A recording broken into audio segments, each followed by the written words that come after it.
ان سے ایک ملاقات وہ کرنے والے ہیں جس میں خاص طور پر ایران کے جو جوہری پروگرام ہے اس کے حوالے سے بات چیت کی جائے گی، جبکہ جو مسعود پزشکیان کے حوالے سے کچھ ایرانی جو اسکالرس ہیں وہ ان کو یہ مشورہ دے رہے ہیں کہ اگر ٹرمپ یہ خواہش ظاہر کرے کہ وہ مسعود پزشکیان سے ملنا چاہتا ہے تو مسعود پزشکیان کو ضرور ٹرمپ سے ملنا چاہیے۔ ہو سکتا ہے ٹرمپ جو ہے وہ ایک ایسا شخص ہے کہ وہ غیر متوقع فیصلے کر سکتے ہیں، ہو سکتا ہے کوئی ایسا فیصلہ پزشکیان سے ملنے کے بعد کرے جو کہ ایران کے حق میں کوئی بہتر فیصلہ ہو، تو اگر بہتر نہ بھی ہو تو اس کو ملنا چاہیے، انکار نہیں کرنا چاہیے۔ یہ کچھ ان کی طرف سے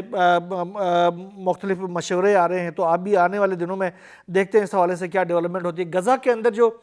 اسرائیل کی جانب سے جو مسلسل طور پر حملوں کا سلسلہ ہوا ہے وہ اسی طریقے سے جاری ہے، وہ کمی نہیں ہوگی بلکہ اس کی شدت میں مزید اضافہ کر دیا گیا ہے۔ گزشتہ 24 گھنٹوں کے دوران جو کارروائیاں کی گئی ہے اس میں 68 فلسطینی جو ہے وہ شہید ہو چکے ہیں۔ صبح سے اب تک غزہ کے مختلف علاقوں کے اوپر جو حملے کیے گئے ہیں اس میں 10 افراد شہید ہو چکے ہیں، جبکہ جو ہائی رائز بلڈنگز جن کو نشانہ بنایا جا رہا ہے اس کے نتیجے میں تقریباً 15 افراد وہ بھی شہید ہو چکے ہیں۔ جو تل ہوا کا جو علاقہ ہے اس پہ اس وقت بھی مسلسل حملے کیے جا رہے ہیں، اسرائیل کی جانب سے بڑے پیمانے پر حملے کیے جا رہے ہیں۔ وہاں پر جو رہائشی ٹاورز ہیں ان کو نشانہ بنایا جا رہا ہے، ان کو ملیامت کیا جا رہا ہے۔ جنوبی غزہ کے علاقے میں جو القدس ہاسپٹل ہے اس کو بھی اسرائیل کی جانب سے تباہ کیا گیا ہے۔ دوسری طرف حماس کی جانب سے حماس کے جو مختلف فیکشنز ہیں، القدس بریگیڈ، الاقصی بریگیڈ اور دیگر جو مزاحمتی تنظیمیں ہیں ان کی جانب سے بھی اسرائیل کے جو فورسز ہیں ان کے خلاف اپنی کارروائیوں کا سلسلہ جاری رکھا ہوا ہے۔ گزشتہ روز ایک بڑا حملہ کیا گیا تھا مشرقی غزہ کے علاقے سے راکٹوں کے ذریعے اسرائیل کے اندر کارروائی کی گئی تھی، جس میں بڑے پیمانے پر وہاں پر نقصانات کی اطلاعات ہیں جو کہ امپیکٹ بھی کر گئے ہیں۔ لیکن ایک کارروائی حماس کی جانب سے غزہ کے اندر کی گئی ہے جس میں اپنے ٹنل سے نکل کے ایک فوجی کانوائے کو اسرائیل کے نشانہ بنایا گیا جو کہ وہاں پر گشت پر موجود تھے، اور اس کے نتیجے میں اسرائیل کا جو دعویٰ ہے اس کے مطابق 10 جو فوجی ہیں وہ گاڑی الٹ گئی تھی اور 10 فوجی جو ہیں وہ زخمی ہو چکے ہیں، جبکہ جو حماس ہے ان کا کہنا ہے کہ 10 نہیں ہے، اس سے کہیں زیادہ ہے، وہ مر چکے ہیں اور ان کی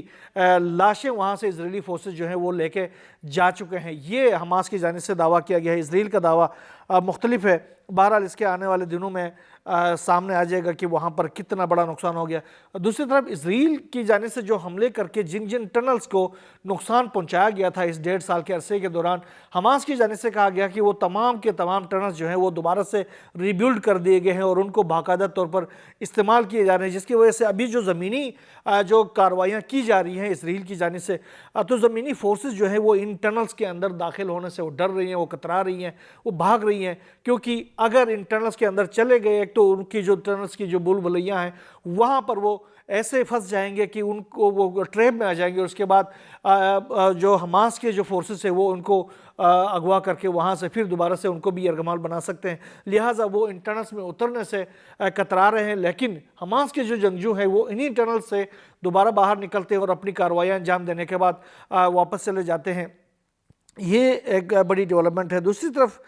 یہ جو فریڈم فلوٹیلا جو تیونس سے چلا تھا، جو کہ اشیاء خوردنوش یا انسانی امداد لے کر ایک سمبولک ایک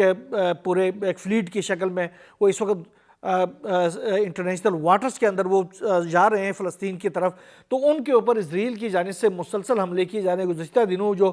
شروع کے دنوں میں جو حملے کیے گئے تھے اس میں 2 دفعہ آگ لگانے والے جو ڈرونز ہیں اس کے ذریعے ان کے جو مرکزی جو کشتی تھی اس کو نشانہ بنایا گیا تھا۔ ابھی یہ جو انٹرنیشنل پانیوں کے اندر یہ جو فلیٹ جو ہے وہ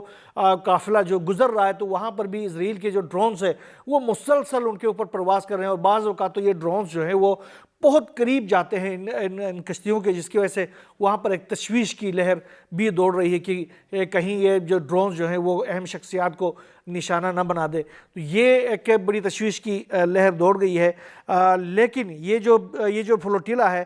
وہ سمود وہ اپنے راستے پر گامزن ہے، انہوں نے پیچھے ہٹنے سے انکار کر دیا ہے اور مسلسل طور پر وہ آگے کی طرف بڑھتی جا رہی ہے۔ دوسری طرف اسرائیل کی یہ جو زمینی انفلٹریشن ہے غزہ کے اندر، اس کے بعد سے مصر کی جانب سے بھی اپنی جو فورسز ہیں ان کو بڑی تیزی کے ساتھ لایا گیا ہے صحرائے سینا میں وہاں پر انہوں نے ڈیمپ کرنا شروع کر دیا. صحرائے سینا کے علاقے میں صورتحال یہ ہے کہ اسرائیل کے مصر کے جو فوجی گاڑیاں ہیں, مصر کے جو فوجی ایکوپمنٹس ہیں, ان کو لا کر بھر دیا گیا ہے, اور اس کی وجہ سے اسرائیل کے اندر ایک بہت تشویش کی لہر دوڑ گئی ہے. اسرائیل نے باقاعدہ طور پر امریکہ سے یہ اپیل کی ہے کہ وہ مصر کو سمجھائے اور مصر کو کہیں کہ وہاں سے اپنی جو فوجی جو وہاں پر پریزنس ہے صحرائے سینا کے علاقے میں, وہاں سے نکال کے کم کر دیں. انہوں نے یہ بھی کہا کہ انہوں نے انڈر گراؤنڈ جو ہے وہ اپنے بیسز بنائے ہوئے ہیں, جس میں ایئر کرافٹ سے لے جا کر, ٹینک سے لے جا کر بڑے پیمانے پر اسلحہ جو ہے وہ ڈیمپ کر دیا ہے. وہ ہماری سلامتی کے لیے بہت خطرہ ہے. لیکن مصر نے کہا کہ ہمارے روزانہ کے جو ایکٹیویٹی ہے اس کا حصہ ہے, اور ہم یہاں پر اپنے صحرائے سینا ہمارا علاقہ ہے, اور ہم اپنے اس صحرا کے اندر اپنی جو جنگی تیاریاں ہیں, جنگی مشقیں ہیں, وہ کر رہے ہوتے ہیں, اور کسی کو تکلیف نہیں ہونا چاہیے. لیکن لگ یہ رہا کہ آنے والے دنوں میں مصر اور اسرائیل کے درمیان جو ہے ایک بڑا تنازع جو ہے وہ کھڑا ہو سکتا ہے, جس میں بڑے پیمانے پر وہاں پر بھی تباہی آ سکتی ہے. اس کے ساتھ ساتھ ایران اور جو یورپی وزرائے خارجہ کے حوالے سے تو میں نے بتا دیا. دوسرا یہ ہے کہ ایران کے اندر یہ جو یورپی ٹرائکا کی جانب سے جس طریقے سے سنیپ بیک میکنیزم کو بحال کرنے کا اعلان کیا گیا, اس کے بعد سے ابھی 70 سے زائد اراکین پارلیمان کی جانب سے ایک خط لکھا گیا ہے ایران کے جو سپریم نیشنل سیکیورٹی کونسل ہے اس کو, اور انہوں نے کہا کہ یار اب ہمیں یہ جو اپنے جو دفاعی نظام ہے اس کو تبدیل کرنے کی ضرورت ہے. یہ جو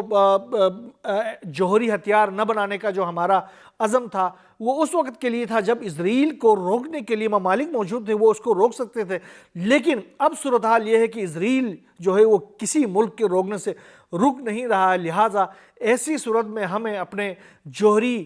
پروگرام کو آگے بڑھانے کی بہت ضرورت ہے, اور ہمیں جوہری جو اسلحہ ہے اس کو بنانے کی ضرورت ہے. لہٰذا ہمیں NPT سے نکلنا چاہیے, اور جوہری بم بنانے کے لیے اپنے یہ جو ہم نے اپنے اوپر جو سیلف سینکشنز لگائے ہوئے ہیں, ان سینکشنز کو ختم کرنے کی ضرورت ہے, اور ہمیں جوہری بم بنانا چاہیے. یہ انہوں نے یہ خط لکھا ہے, اور اس کے بعد انہوں نے قراردادیں بھی منظور کی ہوئی ہے. تو اس میں بھی آنے والے دنوں میں مجھے یہ لگ رہا ہے کہ اگر یہ جو سنیپ بیک میکنیزم ابھی آج 22 تاریخ ہے, آگے جا کر 28 تاریخ تک یہ اگر امپلیمنٹ ہو جاتا ہے اقوام متحدہ کی سلامتی کونسل سے, تو اس کے فوری بعد ایران جو ہے وہ NPT سے باہر نکلے گا, اور ساتھ ساتھ یہ جو اپنے جو جوہری جو مینورس ہے اس کو بھی آگے بڑھانا شروع کر دے گا. اس کے ساتھ ساتھ ابھی کچھ اطلاعات یہ آ رہی ہے کہ اسرائیل کی جانب سے جو قم کے جو مراجع ہیں, بڑے بڑے علماء کرام ہیں, ان کو نشانہ بنانے کے حوالے سے کچھ اطلاعات موصول ہوئی ہیں ایران کے حکام کو, اور ایران کے حکام نے وہ اس کو بڑی سیریسلی لیا ہے, اور اس کے حوالے سے بھی انہوں نے کہا کہ اگر ہماری اہم شخصیات کے اوپر کوئی بھی گھسن پہنچا ہو, کوئی نقصان پہنچانے کی کوشش کی گئی, تو اسرائیل کو ہم بہت بھاری نشان بنائیں گے, نشان عبرت بنائیں گے. اس کے ساتھ ساتھ جو لبنان کے اندر جو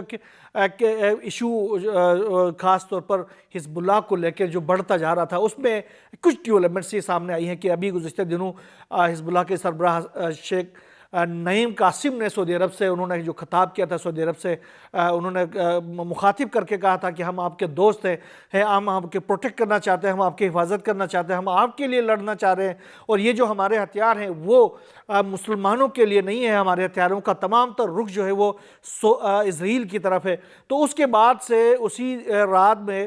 شیخ نعیم قاسم اور سعودی حکام کے درمیان ٹیلی فونک رابطے کی بھی اطلاعات آئی تھی. ابھی سعودی عرب کی جانب سے باقاعدہ طور پر ایک چینجنگ سٹیٹمنٹ آیا ہے, بڑا ہی خوشائند سٹیٹمنٹ ہے جو کہ میں آپ سے شیئر کرنا چاہتا ہوں. سعودی عرب نے حزب اللہ کے ساتھ ساتھ مفاہمت آمیز جو رویہ ہے اس کو مزید آگے بڑھاتے ہوئے انہوں نے کہا کہ لبنان میں تصادم نہیں, تعمیر نو کی ہم خواہش رکھتے ہیں. لبنان کے لیے سعودی جو ایلچی ہے یزید بن فرحان, انہوں نے کہا کہ لبنانی شیعوں کا خون بھی سعودی خون جیسا ہے. رپورٹس کے مطابق یہ جو لبنان کے لیے سعودی ایلچی ہے, انہوں نے مزید کہا ہے کہ